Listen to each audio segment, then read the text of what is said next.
15 seconds.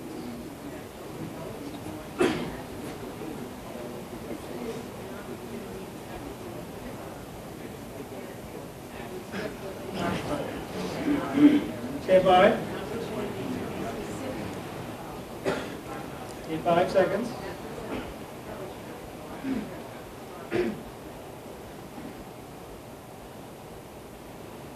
Good evening.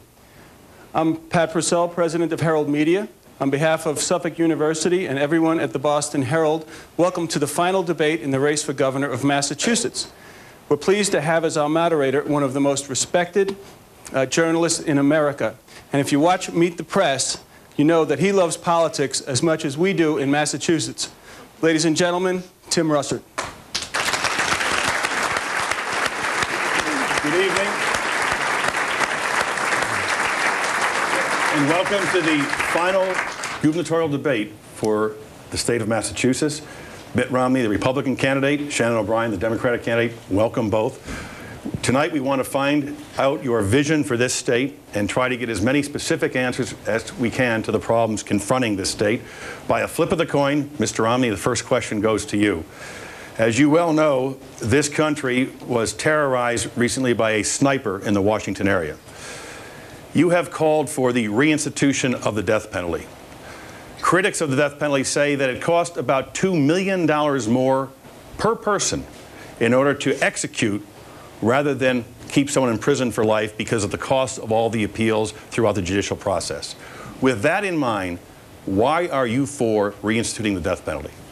Well, I don't think the death penalty has anything to do with cost. I think it has everything to do with deterrence. I think when you have the type of heinous crime which has gone on in our nation's capital over these last several days, you have to make sure that you send a statement loud and clear to terrorists, to cop killers, to people who brutally mutilate and kill children. These people should know that if we find them and if we can prove that they're guilty, that they will be subject to the ultimate penalty. People who are intent on destroying human life and destroying everything that's valuable that we treasure as a society have to recognize that they will be forced to pay the highest price. And I'll tell you, I know there are a lot of people who say, oh, it won't have a deterrent effect. But I watch people who've been convicted of crimes and have been shown to be guilty, and I watch how they fight to keep from having their life taken from them, how they oppose the death penalty being imposed on them. And I want to make sure that they recognize you commit these crimes and you're going to suffer the ultimate penalty. That's how important it is to us as a culture and us as a society. Is it also part vengeance and retribution? No, it's not. It's not. It's not for me. It's all about making sure that our entire society and anyone who could ever conceive of such a heinous crime recognizes that if we catch you, and we will, you will be executed. There are people for whom this penalty must be exacted. John Lee Malveaux is 17 and a half years old. If you were the governor of Massachusetts, would your death penalty statute allow for the execution of those under the age of 18? No, it would not. I believe that the penalties appropriate for a minor should include adult punishment, but I would not exact that penalty on a minor. And the reason is I just am concerned about their ability to weigh and to judge the kinds of matters that they're taking into their own hands. I just don't think we should apply it to minors. But I think that if it is true that John Muhammad did carry out these terrible crimes, which is apparently the case, that he should very much be subject to the death penalty. Ms. O'Brien, if you were the governor of Massachusetts and, God forbid, a sniper killed 10 of your fellow Massachusetts citizens the way they were killed in the Washington area, would you allow the death penalty to be reenacted? I think that all of us have been moved by the terrible tragedies down in the D.C. area, and I think that it makes everyone outraged and, frankly, concerned about their safety and security. I don't support the death penalty for the reason that you state, and also all across this country, we're finding out very clearly that in many instances justice has not done its job, that people who are not guilty of committing these capital crimes are actually will be punished for that or potentially punished for that, so I don't support it. But what I do support, and one of the differences between Mitt Romney and me, is that I want to give police officers the tools that they need to fight these crimes. You know, maybe if we had ballistic fingerprinting, I support that. Mitt Romney is not sure whether he supports that. I do. I think that giving police officers those tools to prevent these crimes from happening, making sure that we have DNA fingerprinting, that will go a long way towards making our streets safer. And it's why I'm very proud to have the endorsement of the Million Mile March and the International Brotherhood of Police Officers, because they understand that Shannon O'Brien, as the next governor, will work hard to make our streets safer. The Department of Alcohol, Firearms, and Tobacco, AFT, has done studies on ballistic fingerprinting, the DNA of a gun. They are emphatic that, in fact, it does work. In fact, in the Washington case, they were able to trace the ballistics of the bullets to that gun. As governor of Massachusetts, would you support ballistic fingerprinting for the state now? As soon as the science is complete, and I believe that the ATF study and the one that has currently been directed by the president to be reviewed by the ATF, if that study comes out and says conclusively, as the first did, that ballistic fingerprinting can help us solve crimes and can prevent crimes, then I will be all in favor of endorsing ballistic fingerprinting. Now, I hope we have it on the federal level, not on the state level, because I don't want to have to pay for the bureaucracy to manage it. And it would also be a lot better if we had a federal program such that guns that are being purchased in other states couldn't be brought here in Massachusetts without being subject to this ballistic fingerprinting. But it's a principle I'm certainly open to, and as soon as the science tells us it works, I'm all in favor. I think it's sort of interesting. There's a dollars and cents issue that you just raised now about the death penalty, and it's okay to spend millions of dollars to put someone to death, yet it's not okay to spend the money immediately to keep our streets safer. I think that's a very clear difference. I want to immediately do the best that I can to provide police officers with the tools that they need. That may well be an expense. The death penalty has an expense for the people of this state as well. But I ultimately think that preventing crime from happening in the first place, using ballistic fingerprinting, will help police stop crimes and prevent crimes from happening. I'm glad you think it's very important to move immediately, but until we've received a definitive answer as to whether scientifically the process works, I'd like to wait before we implement it, and also find out if the federal government is going to put in place this program. I think it's a good idea. I don't think that we can wait. I think it's a good idea. I'm going to support it, but I'm going to wait until the science lets us know what the answer will be. I'm glad you want to install it before the science is complete. I want to install it if the science is complete and shows it'll work. I think that Tim has just indicated that there are. And in those two states, they haven't yet been able to use ballistic fingerprinting to help it solve any crime. So let's look at the data, and then let's install it and implement it if it works. Let me move to another issue that was raised in the campaign by you, Ms. O'Brien. You said that you were in favor of reducing the age from 18 to 16, where a young girl would be allowed to have an abortion without parental consent. Mm-hmm. Why?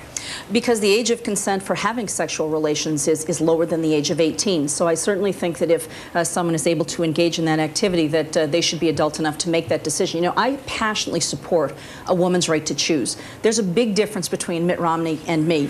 I've received the endorsement of Emily's List, NARAL, other pro-choice groups, because they understand very clearly that this right on the national level, which may end up on the local level, on the state level, is in jeopardy. You have a number of officials across this country who would take away a woman's right. I believe that this is very important, and I believe that making sure that women have this access to this health care services is very important, and as governor, I will fight to maintain those services. Well, we're talking about a 16-year-old girl, and according to my reading and research of the Massachusetts law, she could not buy cigarettes, she could not drive after midnight, she could not go see a movie that was 17 and over, R-rated movie, and according to the Boston Public Health Commission, she could not get a tattoo. I called Dark Wave Tattoo Parlor, and they said no tattoos for anyone under 18. Would you like to see my tattoo? No, never mind. But this is a very serious issue, that someone 16 who couldn't get cigarettes, drive a car at night, get a tattoo, could get an abortion without their mom or dad knowing about it? Believe me, but they can have sexual relations. And so I think that we need to make sure that every single woman, young woman, has an opportunity to control her own health care decisions. Certainly, I want parents to be involved in those decisions. Certainly, I think that that's a very important thing. But in some instances, if you have cases of child abuse, frankly, where there's abuse within a family, sometimes a young woman does not feel comfortable going to her parents. But more importantly, here in Massachusetts, unlike other states, we have a judicial system that works very well for younger women, and for those older girls, I think that it's only fair that they be provided that access. So you would want a 16-year-old to go to court and have a judge allow an abortion? Currently in Massachusetts, that's what we do. But you want to waive that as well? You want to allow a 16-year-old to go have an abortion without judges or parents? For 16 and older. 16 and older. 16 years old? Yes. Would you feel comfortable if you had a 16-year-old daughter?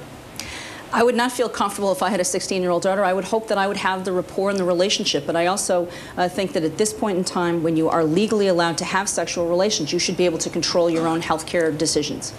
Tim, Shannon snuck a little extra point in there that I want to address, and that is with regards to my views with regards to protecting a woman's right to choose. And I've been very clear on that. I will preserve and protect a woman's right to choose, and am devoted and dedicated to honoring my word in that regard. I will not change any provisions of Massachusetts' pro-choice laws.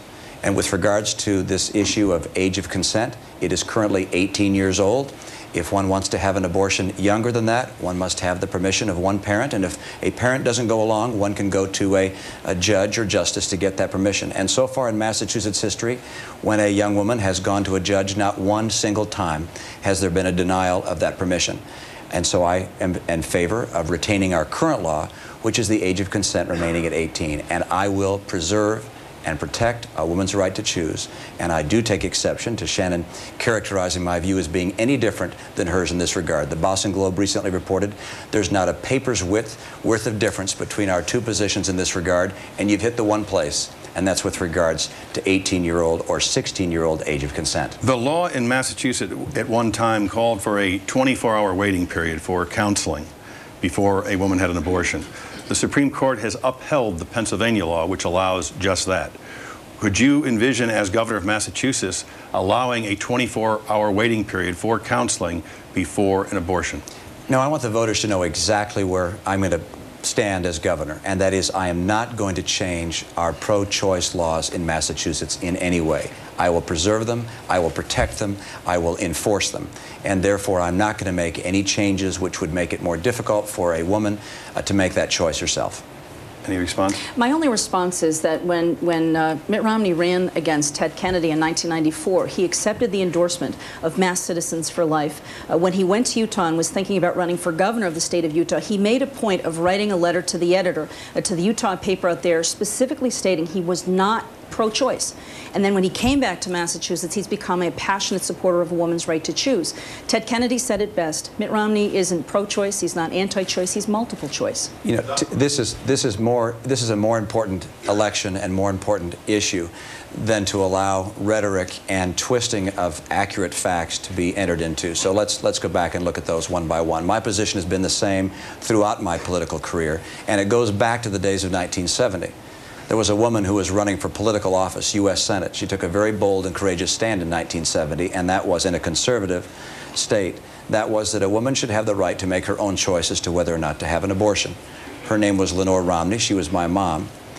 Even though she lost, she established a record of courage in that regard. She had very strong personal beliefs about what decision she would make for herself and for her family if offered to make that choice. But she also made it clear that she thought a woman should have her own right to choose and believed in the separation of church and state. I have held that view consistently. The suggestion about my comments in Utah are complete. Now, let me complete it, and then you can ask me, all right? Sure. And that is, when I was in Utah, there was an article written saying I was going to run for governor out there as a Democrat, and it made other comments about me. I wrote and said, I'm not going to run for office in Utah. If I run for office, it'll most likely be in Massachusetts. Number two, I don't accept either label, pro-choice or pro-life. Instead, I make it clear that I will preserve and protect a woman's right to choose. I will not use a single hyphenated word. The record did not. The letter did not say. The letter did not say pro-life. It just said pro-choice. I don't use any. I refuse to have the label to refer to my position. Why did you accept, so instead, I do indicate what my view is fully. Why did you accept the endorsement? You know, there are a lot of people that endorse me. Mass Citizens for Life. I don't know about the endorsement of the Mass Citizens for Life. I didn't seek it. I didn't ask for it. When you say I accepted it, I didn't write them a letter and say, here, thank you very much for your endorsement. Your spokesperson stated that you accepted their endorsement. Shannon, I can tell you again, I did not in any way acknowledge their endorsement, nor do I. When you say I accept it, in what way did I accept it, Shannon? Ask your campaign spokesperson. I don't have a campaign spokesman here tonight. I'm here right now, and I can tell you, I do not take the position of a pro-life candidate. I'm in favor of preserving and protecting a woman's right to choose. And your effort to continue to try and create fear and deception here is unbecoming. It's an issue that's important. I've established my view very clearly. And Shannon, you were a pro-life candidate when you came into the House. Isn't that right? And I have a strong pro-choice record that I can run on. And I think you have to stand on your record, and I think you have to stand on the statements that you've made, and I think you've been running away from those statements. I've been standing on my record throughout my career. You don't have a record. It's one of waffling. Shannon, I think this debate should be raised just one notch. Let me turn. Right? And let's make sure that we each can establish what our own views and positions are. My view is very clear. I've said it time and again. Stop trying to scare people. When I'm governor, and I'm convinced I will be, I will preserve and protect a woman's right to choose, and all the confusion you try and throw on this issue is doing nothing to help people. Okay, let's go to a very, very important issue confronting the state. It's fiscal health. This is what someone on Beacon Hill said just the other day. A lot of people think this has been bad. This was the warm-up. This was just spring training. There's no glimmer of economic optimism or light or confidence out there. The next governor, whoever it is going to have to address this aggressively. Speaker Thomas Finnernan. Ms. O'Brien, there's a $300 million shortfall. There is a $2 billion structural deficit confronting Massachusetts. The budget is $23 billion, 40% of which is off the table because of court mandates and laws that you must provide that kind of funding.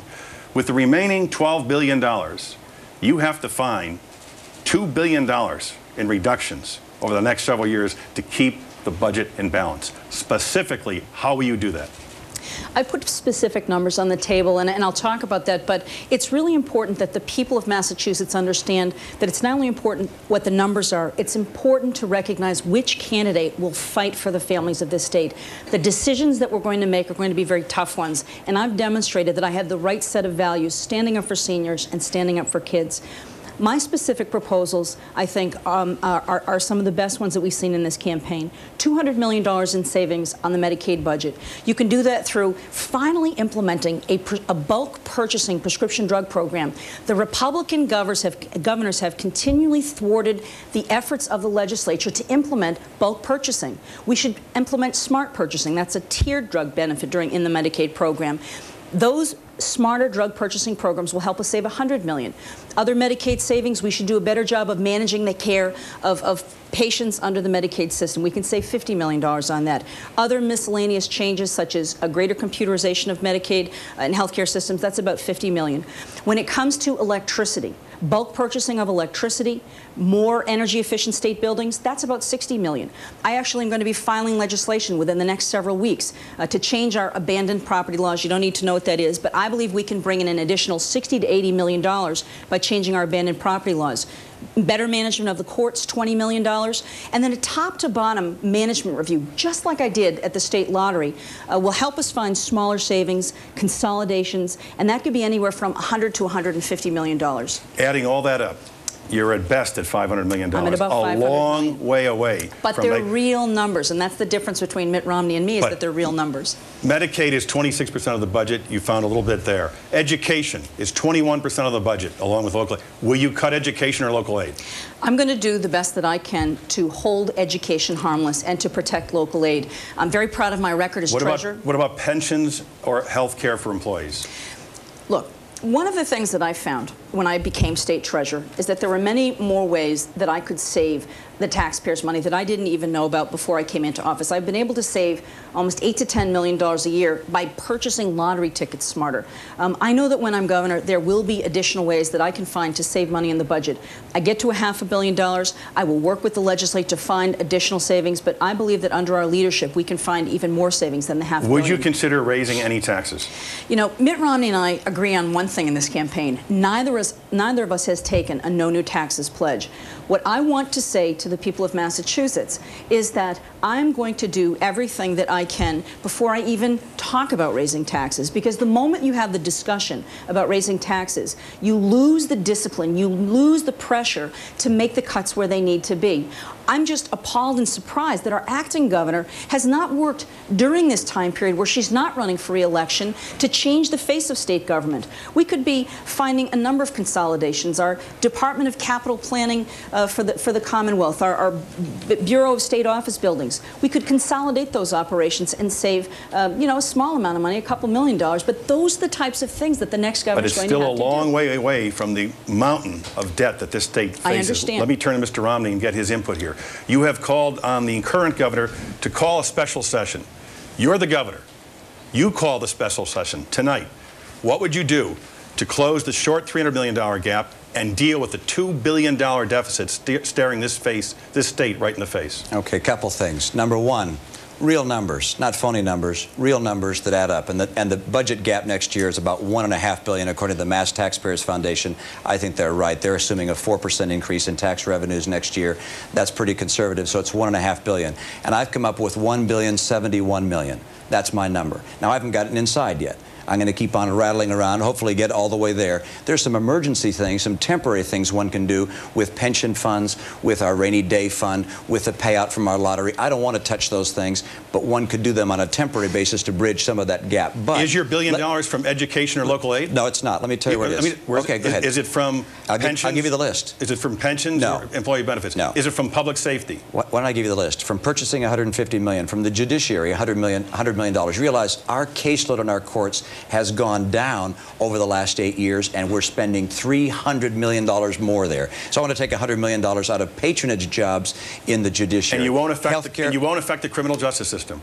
No, we will not affect the criminal justice. What's happening right now, Shannon, what's happening right now is that the Boston Globe reported that some 400 people have been jammed into our judiciary. This is something that, for someone outside the state, you'd find it hard to believe. The legislature has jammed people into the judiciary that the judiciary didn't ask for. These are patronage hires. Those people are no-show patronage jobs. I want them out. I want more stenographers. We don't need to have a declining caseload and have our budget going up by $300 million. Where's the rest of your money? The big numbers are in Health and Human Services, where I can save $245 million by consolidating 15 agencies into 4. And then in the other agencies of government. This is a short story, but it'll give you a sense of how one can save money and do a better job for our citizens. And that's this. If Massachusetts state government were to have created a hospital, it would have a hospital for appendicitis, a hospital for broken bones, a hospital for eye problems, a hospital for heart problems. You get the idea. Each one with its own admitting department, with its own blood test laboratory, its own x-ray lab, and so forth. And if you went to get a service, you'd be told, oh, I'm sorry, you've got 2 problems, so you got to go to this hospital here and that hospital there. I want to take those agencies and get rid of the multiple admitting, the multiple blood labs, the multiple x-ray labs, make ourselves more efficient so we can give our citizens a better product and at the same time save a massive amount of money. And if the legislature did not go along with your priorities, would you then be forced to raise taxes? And which taxes would you raise? Yeah, let me make this very clear. I will not, in my budget next year, have any tax increases. I will fight taxes at every turn. The problem with increasing taxes is that it puts a burden on working families. They can't afford it. I was in Linfield a couple of weeks ago with a Dalton family. They're having to sell their home because the tax burden in Massachusetts is getting too great. We can't raise taxes. And so what I'm going to do instead is I'm going to go after these structural spending But you would sign a tax problems. increase if it was passed by the legislature. I will not sign a tax increase. No taxes, period. I will not sign a tax increase passed by the legislature. Would you allow the state to go into default? No, I will not allow the state to go into default. If you needed a tax increase to save this from default, would you sign it? I'm going to battle the legislature to make sure that the budget I provide to them is balanced on the basis of the structural changes I've talked about, any emergency measures such as our tobacco settlement money and our rainy day fund. And they ought to know I'm not going to sign that tax increase. We don't need it next year. Ms. O'Brien, if aid to localities is cut, those localities may have to try to raise their property taxes in order to keep the programs they have.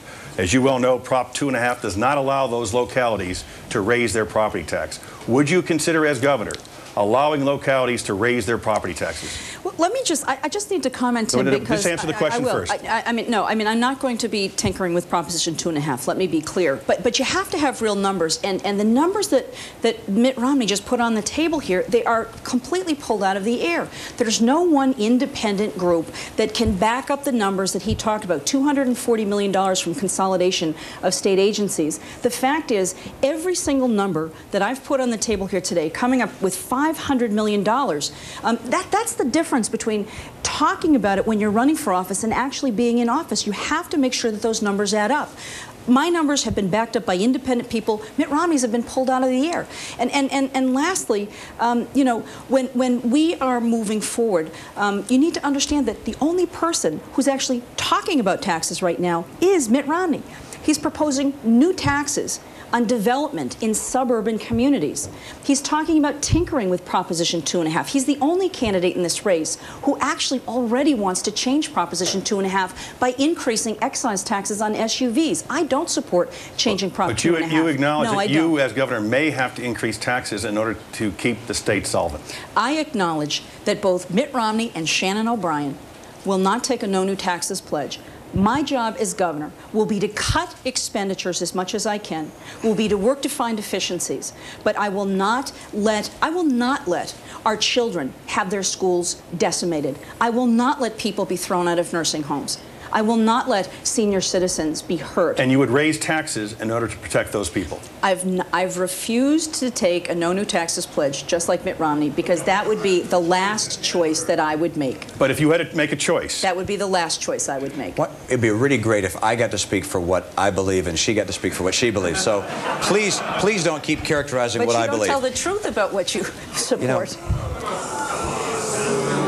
Shannon, let me ask specifically about Proposition 2.5. Yes. Would you? I will not in any way affect Proposition 2.5. It protects our senior citizens, it protects our working people, and keeps their homes from being taken from them. I have not proposed any new taxes. So if aid to localities is cut at the state level, the local governments would not be able to raise property tax in order to make up the lost revenue. We have to make sure our books balance, and we have to do that not by raising taxes but by changing the way we spend money in state government. And let me tell you a couple things. One, as Shannon continues to say that I don't have real numbers, let me tell you we work real hard on our numbers to make sure they're real numbers, and we can document them and lay them out. And something else which I want to underline, I've done it before. I've been in tough situations before. That's been part of my career. I've never been in a place where if you can't get the books to balance, you go out and raise taxes. I've been in a place where if you can't get the books to balance, you're in real trouble. I went out to the Olympics. We had a $1.5 billion budget. I knew we couldn't get there. We cut $200 million out of our budget and still put on great games. And we did that. That was a 13% cut in our programs, and still we were able to put on great games. I will do the same thing here. My numbers are real. As you know, the governor cannot do it alone. That's right. You've criticized Ms. O'Brien for her, quote, Beacon Hill pals. Then you said, quote, it's not a Republican mess. It's not a Democratic mess. It's a mess on Beacon Hill because we've got people who've been there way too long.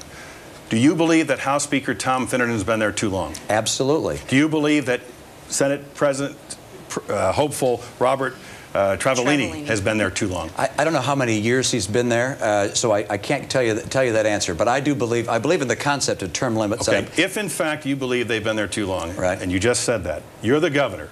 You have to work with Speaker Finnergan, and he's just heard you.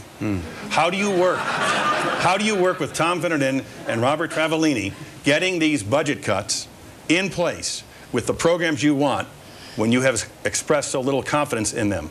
Oh, I wouldn't say I express so little confidence. Let me.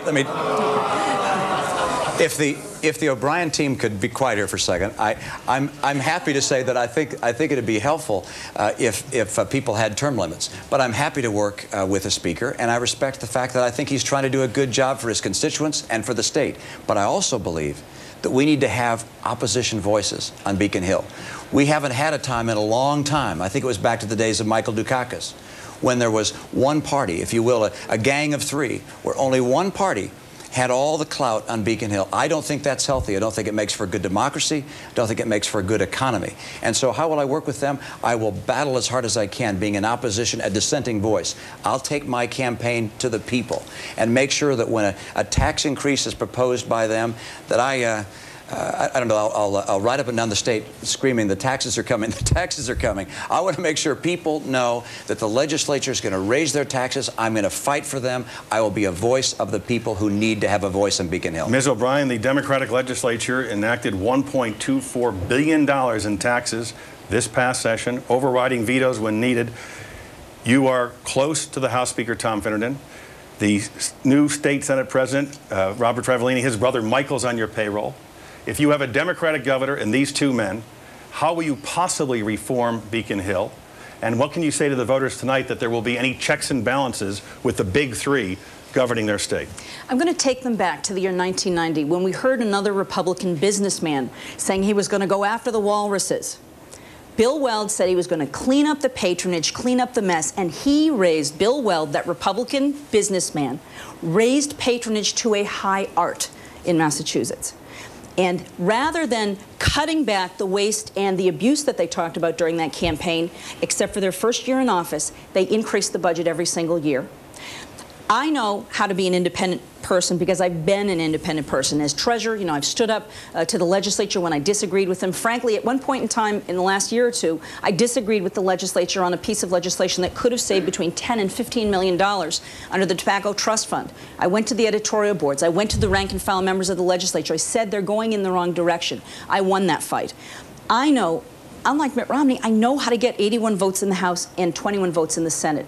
The so-called Tom Finneran dissidents, the people who have opposed him on a number of different things like clean elections. I disagree with Tom Finneran on clean elections. I disagree with him on how we're funding our judiciary. I disagree with him on a woman's right to choose. I will work with those dissidents and other rank-and-file legislators to push an agenda through. The reason... If they pass, if the legislature passed another $1 billion in tax increases in order to solve the budget deficit, would you veto it? Let me just finish this point. That's a very specific question. I will, but just let me finish this point. The reason that you have seen a usurpation of power in the House and the Senate is because we've had weak governors who've not engaged the rank-and-file reps and senators. For the last 12 years, these Republican governors have counted on Tom Finneran, Tom Birmingham, Bill Bulger, Charlie Flaherty, and the rest of the people in leadership. They haven't reached out to the rank-and-file, and frankly, it's why the Republican Party is so moribund right now, because they haven't reached out to even build their own ranks. If they passed $1 billion in tax increases to deal with the budget deficit situation, would you veto it? I would not sign a tax bill until I was convinced that I had wrung every bit of savings that I could out of state government. I've already done it as treasurer. I've cut my own budget. I've saved the taxpayers $500 million by managing our state's finances smarter. I've returned a record amount of local aid to cities and towns by managing the lottery operations smarter, the most efficient lottery in the country. I'm not going to sign any tax bill until I'm convinced that I have wrung every possible savings out of our state infrastructure. Would you sign a $1 billion tax increase? No, I would not. Let me tell you, it would be really helpful if in this debate, Shannon, you would just answer it directly. You said, I wouldn't sign it until I'd found that. Does that mean that you would sign it once you had found everything had been wrung out? And I would hope that you would tell the truth about the positions that you take. Shannon, let me just repeat. On page 7 of your environmental plan, you want to increase excise taxes and change Prop 2.5. Let's go back to on page 11 of your housing plan, you want to increase You're going to have to take over. Before you begin questioning each other, I want to end this particular segment with the following. Ms. O'Brien, you have said, quote, Mitt Romney is the face of corporate greed. Mr. Romney, you have said that a CEO of her former company, Community Care Systems, Inc., pled guilty to fraud. Shannon O'Brien just looked the other way. What evidence do you have that she just looked the other way? What evidence do you have that he is the face of corporate greed? You go first. Well, I mean, I think that Mitt Romney, actually, he talked about, you know, multiple blood labs in his hospital that would be run by state government. And the fact is that Damon Company, you know, Mitt Romney did benefit from corporate greed. Damon Laboratories had been committing Medicare fraud, the largest case of Medicare fraud in the entire United States of America. Mitt Romney claims that he blew the whistle on this corporate fraud, when the fact is court documents and federal prosecutors have said to the contrary. The Medicare fraud continued until the very day that Mitt Romney, as a member of the board, sold the company. He said he was a whistleblower, but the federal prosecutor said he wasn't. The Boston Globe said that he wasn't. There's a big difference. The job that I had at Community Care Systems, my husband's a Navy veteran, and he likened the different positions that we've had in those particular situations. Mitt Romney was an admiral. I was a sailor. I worked in the public relations department. I did marketing. I did some public relations for the company. I did not know about Medicare fraud. Mitt Romney knew about it. He didn't do anything to stop it, yet he claims that he was a whistleblower. That's the difference between the two of us. You know, the level of misrepresentation is just not becoming, Shannon. All right? That's just wrong. Let's just go back and get the facts accurate, all right, accurately. I invested in a company called Damon, and in that company I was offered the opportunity to become a member of the board of directors. At the first indication that there was a problem in the industry, I blew the whistle inside the organization to say, stop, let's bring in outside experts. We even brought in a person who'd been with the Inspector General, as well as an outside law firm, to evaluate the practices of the organization. And every single idea and problem they found, we corrected. Now, they may not have found everything, but everything they found, we took action to correct. And that was what I did. That's what I said that we did. And the Boston Globe has reported that we followed to the letter what the law firm and the outside experts told us to do. Now, let me contrast that with your experience at Community Care. There was a change, and you said, why do I think she... You said that CEO pled guilty, Shannon O'Brien just looked the other way. Right, and that is because Community Care was under investigation before you got there. There was investigation by committees of our own state legislature into this company, and they found wrongdoing with respect to the handling of money, inappropriate use of funds by the chief executive officer, despite the fact that there was already that allegation of wrongdoing and finding of wrongdoing by the legislature in which you had served. You went there.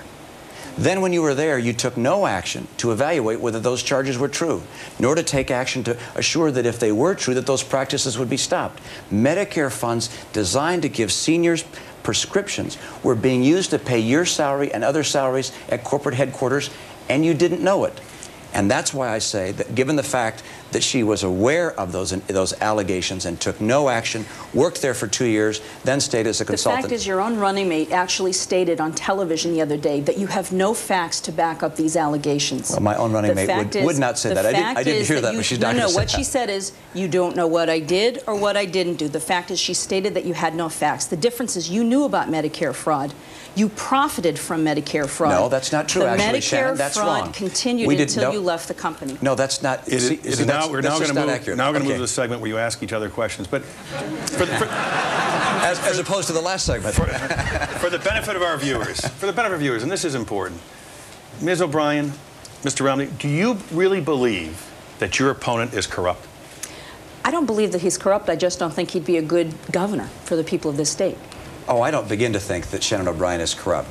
I just don't think she's an effective manager of something as substantial as the Treasury. Let me tell you, had I done the job she'd done in the Treasury in the private sector, I wouldn't still have a job. All right, but we've settled on neither of you are corrupt in the eyes of you. Absolutely not. Absolutely not. All right. Ms. O'Brien, coin toss, you have the first question for Mr. Romney. I don't think that Mitt Romney is corrupt. I want to make that very clear. But I think there's a very clear, different set of values. One of the other companies that you own, Mitt, Ampat Company, it was reported in the Boston Herald just last week that you said, you know, if I had it to do all over again, I would have done things differently. When you cut people's health care benefits, cut their pension benefits, and finally closed the plant. It has become known that your company made $102 million in profits from the sale of that company, from dismantling that company. My question to you is, couldn't you have made $80 million instead of $102 million and helped keep people on their health care benefits for a little bit longer or extended their pension benefits? Shannon, I believe that the Treasury does invest in firms like Bain Capital, many of them. Isn't that right? Yes. And you probably should know, therefore, that the firms, when they invest money, are not investing their own money, nor are all the proceeds their own. As a matter of fact, they're investing the money of other people. And the proceeds go to those other people, and they get paid generally a fee and some percentage of the profit. But can you answer the question? I'm going to make sure and give you the right answer here, so let's hold on just a second. And that is that in this case, when you say $102 million, most of that money, the great majority, went to the people who had provided money to us. And do you know who the largest of those was? The firm at which your running mate worked, Bessemer. It was the largest investor in Bain Capital at the time. It got most of the money. It got a larger share of that money than anyone else. Now, those profits were realized many years before the tragic occurrences that you described at the company, which was terrible. And I want you to recognize that I also was off at the Olympics at the time those things are you going to answer the question? At the Olympics at the time those things occurred. Are you going to answer the question? The fact is you were still signing documents as CEO of the company while you were away. And as a matter of fact, in the summer of 2001, when you were leaving the Olympics, you actually made a statement in the paper that in the summer of 2001, you were finally relinquishing 100% control of your position within Bain. And so apparently you hadn't relinquished that beforehand. Yeah, I actually think it's been quite deceptive and inappropriate for you to continue to harbor on the pain of individuals to create an impression that was wrong. And that is, you know that at the time that plant closed, I was at the Olympics. And when I left Massachusetts to go run the Olympics and left my organization, I was out there full time. As a matter of fact, as I recall, you brought a challenge against me, and your party did, to say that I wasn't qualified to be governor because I was out in Utah. Well, actually, you were right. I was out in Utah full time. I had no responsibility for management at Bain Capital. Our lawyer has pointed that out to you. The executives at the steel company have pointed that out to you. But you still haven't answered the question. You know, you keep asking new questions, so I'm trying to answer them as quickly as I can. I asked one question. And the answer is, I was at the Olympics, running the games. That was the job I had, and therefore I was not running Bain Capital, and am therefore not responsible for the actions of Bain Capital when I left. Mr. Romney, you now have a question for Ms. O'Brien. Yes, I'd be happy to talk about issues related to the campaign. I hope, Shannon, that we can talk about our vision for Massachusetts rather than devolving into this, what happened at this company and that company, because frankly, it pains me to have you pick out one or two circumstances of difficult investments when my record over 200 companies was to create thousands of jobs. I have in the audience here this evening several people from the Staples Corporation, where some 55,000 people work, in part thanks to the investments of a wonderful firm. Let's now turn to the question, and that question is, last time we had a financial crisis in Massachusetts, you turned to raise the income tax by 35%, the sales tax, the gas tax, the excise tax, and you even voted to keep in place a services tax, which would tax people for getting a haircut, for going to the beauty salon, for having a plumber come in, for hiring a lawyer. Why? Give me your rationale, will you, for being in favor of a services tax? Well, I mean, I think it's very clear, Mitt, that in this campaign, and you just said you don't want to go back and look at people's records that they don't count, but I think it's where we're going. I didn't say that. Where we're going forward. And going forward, you're the only candidate right now who's proposing new taxes, and you think. You can ask me about my taxes, but can I ask you about why you supported a services tax? But I think that going forward, the people of Massachusetts need to know where we're going to go as governor. I've stated that I will not take a no new taxes pledge, because I think that we need to make sure that we do everything that we can to save as much money as possible. But you and I agree, no new taxes pledge is not a smart decision to make. But on page 7 of your environmental plan, you call for an increase in the excise tax.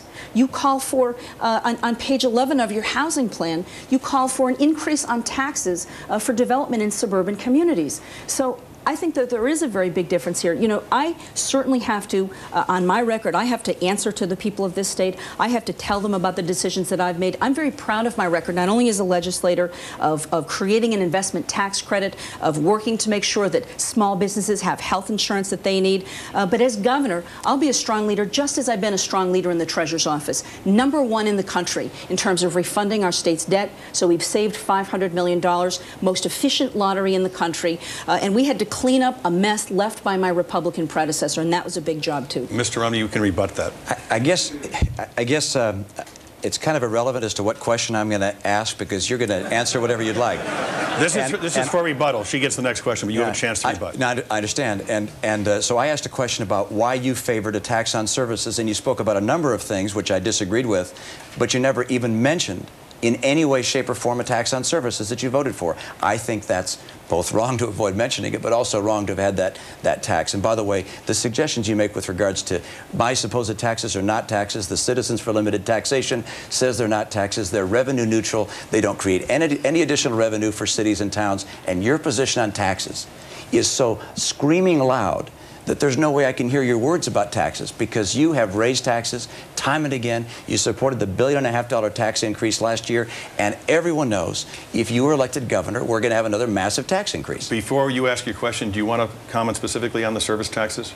No, I mean, I think that it's quite clear that we were in a crisis during the late 1980s, early 1990s, and we had to cut spending. We did that first, and then, indeed, we did have to increase taxes. But, again, when it comes to what your record in this campaign is and is not, Barbara Anderson, indeed, disagree with you. She made the statement that when you had to increase, when you were changing the excise taxes, she said that that was unacceptable. Maybe she's changed her tune since then, but she, at one point in time, in commenting on your tax plan, said that it was unacceptable. So I'll explain who Barbara Anderson is. Barbara Anderson is the head of the Citizens for Limited Taxation here in Massachusetts. Our viewers need to know these things. Yes, I know. I'm your sorry. Next question. You know, you talked about having real numbers in your budget plan, and one of the ways in this campaign that you've stated that you know how to close our budget gap is that you've said you can get $1.7 billion in federal subsidies for our Medicaid program. Well, I've talked to a number of healthcare experts. I've talked with Senator Ted Kennedy, one of the leading healthcare experts down in Congress, John Kerry. Every single person that I've talked to confirms what I know, that Medicaid reimbursement rates are based on per capita income. And the only way we can increase those Medicaid payments is by lowering our per capita income. When you have to put real numbers on the table, it doesn't seem that this is a real number. Given the fact that the federal government is facing its own budget crisis, how will you get $1.7 billion more from the federal government, or is this just another one of those fantasy numbers that you keep throwing out there tonight? Well, it's a fantasy number, but you're the one throwing it out there. I haven't said I'm going to get $1.7 billion from the federal government. I have not said that. And that would be an absurd number to get for Medicaid, and I'm not I'd love to get it, but I don't think that's a number that's realistic. I do think, however, that it's not appropriate that as you look at the reimbursement rates for all the states in terms of Medicaid dollars, that we get 50 cents on the dollar returned for our people who are poor, whereas other states get as high as 77 cents. So what I'd like to do is find a way for us to get up to the level that some of the other states have been able to accomplish. There are a lot of federal programs where there isn't that kind of discrimination against a state that has higher incomes, such as Medicare. The federal government picks up that cost entirely. It doesn't charge wealthier states a fee that is not charged to other states. In the case of Medicaid, the long history here is pretty clear. It was first enacted in the Johnson era, and there were differences between states in order to get the southern states to go along with it. I want to change the procedure so that we get more money from the federal government, and I'm confident we can do so. And actually, just this last summer, there was legislation passed by the Senate that would have given us an extra 2.5 cents on the 50-cent amount that we're getting now per dollar, and that would have been worth $175 million to Massachusetts. I'm going to fight to get that passed. I'm glad the Democratic Senate got it passed. I'm going to get it passed in the Republican House as well, encourage President Bush to sign it so we can get that $175 million extra dollars. You have 30 seconds for rebuttal. The fact is, the numbers that you put on the table are fanciful. You've talked earlier about an over $1 billion bailout from the Medicaid government, and the fact is, you know, you think it's not appropriate, but it has been established law since 1963. And that's why it's so important that we put real numbers on the table. You don't have real numbers. You don't know how they add up at this point in time. And so going into the next budgetary session, you're going to be at an even greater disadvantage if you're not able, as governor, to understand how these programs work between the federal government and the state government. Mr. Romney, you have the next question for Ms. O'Brien. Well, I'll just tell you to begin that that one thing that you learn in the private sector is that you have to have real numbers. And that is something which I have done throughout my life. No one has ever suggested to me that I don't have real numbers. I've been able to make real numbers and create great things like the Olympics by virtue of being able to make real numbers, and the numbers I'm talking about are as real can be. Now let me turn to something that came out in the Herald last week, and that is that a Herald investigative team said that you had reinstituted a process which had been stopped by your predecessor, and that is giving people two pensions, double dipping. There were members of the legislature who went on to become judges, and by virtue of doing that, they were entitled to get pensions from two different pockets in the state treasury, and you've been paying it to them. We also found out from the Attorney General, Riley, that your office had been paying, what, $950,000 a year in pensions to convicted felons. He called this inexcusable. How do you excuse these practices? Well, the fact is, many of those pensions that you're talking about that were paid out under my predecessor, Joe Malone, someone who's actively supporting your campaign. 4 years ago. actively supporting your campaign. During the course of my tenure as state treasurer, we've been working to block these pensions. I think the case that one of the cases that you're referencing is Mr. Mace, who was a police officer in the state police who attacked another person during a very, very heinous crime. You know what? That did get past our office, and we were very concerned that the state police did not give us the information because they'd worked with us previously. We'd been able to block those pensions before. But the fact is, all of those people will be losing those pensions. I've worked aggressively to block those from happening, and I will continue to do that for the remainder of the time that I'm treasurer, and every single day that I've been treasurer. You know what? I don't know if you weren't in town when I came into the treasurer's office. I don't even know if you understand the mess that I inherited from my Republican predecessor. There were thefts that were taking place, $10 million walking out of the state treasury. There were thefts that were taking place down at the lottery. We had a computer system that was in disarray. We couldn't even figure out where half of the numbers were when it came to following checks coming in and out. For 4 months before I came into office, no one was balancing the state's checkbook. Believe me, I've had a lot of work to do to clean up the state treasurer's office. I'm going to continue to do that until I'm there, and I'll be working with Tim Cahill, the next treasurer of Massachusetts, to make it work even better. You have 30 seconds to rebut. Well, I think Dan Grabowskis will be a great treasurer, so we'll disagree there. Tim, there's something that goes on in Massachusetts known as the Beacon Hill Salute, which is if something goes well, we take credit. If there's a problem, we point elsewhere, and that's what's been happening on Beacon Hill far too long. And with regards to these pension practices, where you have former legislators and judges double dipping our pension fund, it's been going on now for 4 years. Your predecessor didn't have that practice. You reinstituted it. That's wrong. And when the Attorney General Riley came in and said, you're giving out $950,000 a year to convicted felons, that's wrong. And you can't point to your predecessor and say it's his fault. You've been there 4 years. Time is up. Before we get to closing statements, we have just 1 minute left.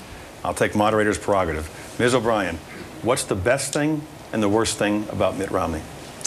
The best thing about Mitt Romney is I genuinely think that he is a terrific family man. You know, I've seen the ads on television. I've heard many of the stories. I think that he is a terrific guy. I think that he has done a good job at the Olympics. I think that he has done a good job. One of the worst things is I think he has the wrong set of values. I think that we've seen the behavior that he exhibited as a corporate captain of industry. He fired people, took away their pensions. That's the wrong set of values for anybody being the next governor. Same question for Ms. O'Brien. The best thing I could say is that, Shannon, you've won elections. And in politics, that's not easy to do. And I salute you for having won 5 times. That's a great accomplishment. The thing I like least is what you just said. That I like least about you is that you would say that I'm not a person of the right values. I'm in this race to help people of Massachusetts. I'm in this race to make a difference in people's lives, and to suggest anything less than that is not appropriate. We now have reached the end of our debate by the flip of the coin. Mr. Romney, you will go first with your closing statement. You have 1 minute. Well, thank you. I'd like to turn my attention, if I can, to independent voters and ask you to give a potential or a careful ear to this. What do you expect if I'm governor? What are you going to have if I'm governor of Massachusetts? Let me tell you, I've been going up and down the state, and I think our state's in trouble. I know that a lot of families are hurting. I want to make sure that as governor, you have someone who can actually help create new jobs in Massachusetts, from employers here, from employers that can come here, from employers that will grow here. I have experience in the private sector, building and creating thousands of good jobs, and I want to bring that skill for you here in Massachusetts. I also want to make sure that our schools get fixed. We need English immersion in our schools. My opponent opposes English immersion. I'm in favor of it. I also want to hold the line on taxes. I realize that taxes hurt families, taxes kill jobs. I'm going to fight to cut the spending on Beacon Hill to make sure that the tax burden doesn't drive people from our homes and from Massachusetts. Now, let me tell you, I'm going to listen as governor. I'm also going to be your voice on Beacon Hill. I don't owe anything to any lobbyist. I don't owe anything to any of the special interests or the power brokers or the insiders on Beacon Hill. What I owe to you as the voters of Massachusetts, if you vote for me, is everything, and I won't forget it. I ask for your vote. Mr. Romney, thank you. Ms. O'Brien. Thank you very much. Thank you very much, Tim, and thank you very much for watching tonight. You know, these are very tough times, and the next governor of Massachusetts is going to have to make some very tough decisions. When you vote next Tuesday for governor, you need to vote for someone who shares your values, who'll wake up every day to fight for you and for your family. And the choice couldn't be more clear in this race for governor. On education, I'm going to fight to make sure that we have the best public schools that we can possibly afford. I'm going to focus on revolutionizing teacher training and lowering class sizes. When it comes to health care, I want to expand access to health care and fight to cut the cost of prescription drugs.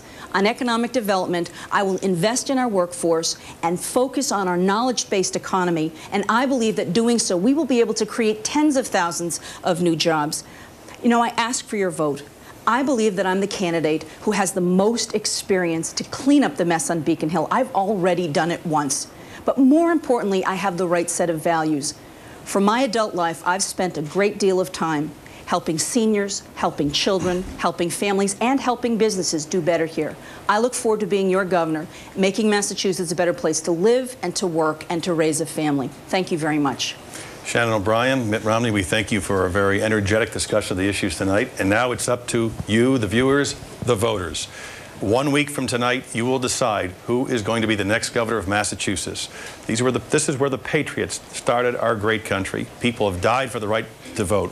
Please fulfill your opportunity, your franchise, and vote next Tuesday for the candidate of your choice. On behalf of the Boston Herald and Suffolk University Law School, we thank you for joining us tonight. Enjoy the Buffalo Bills, New England Patriots on Sunday. And may the best team win.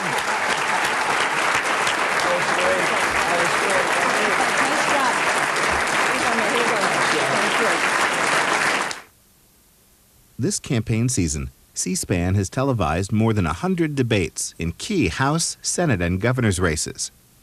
C-SPAN's Campaign 2002 coverage continues on election night. Live this Tuesday at 9 p.m. Eastern, will simulcast coverage by local TV stations from across the country to follow elections and watch victory and concession speeches. And online election night, go to cspan.org and click on Campaign 2002 for real-time results updated every 5 minutes on House, Senate, and governor's races nationwide. C-SPAN, created by cable and offered as a public service.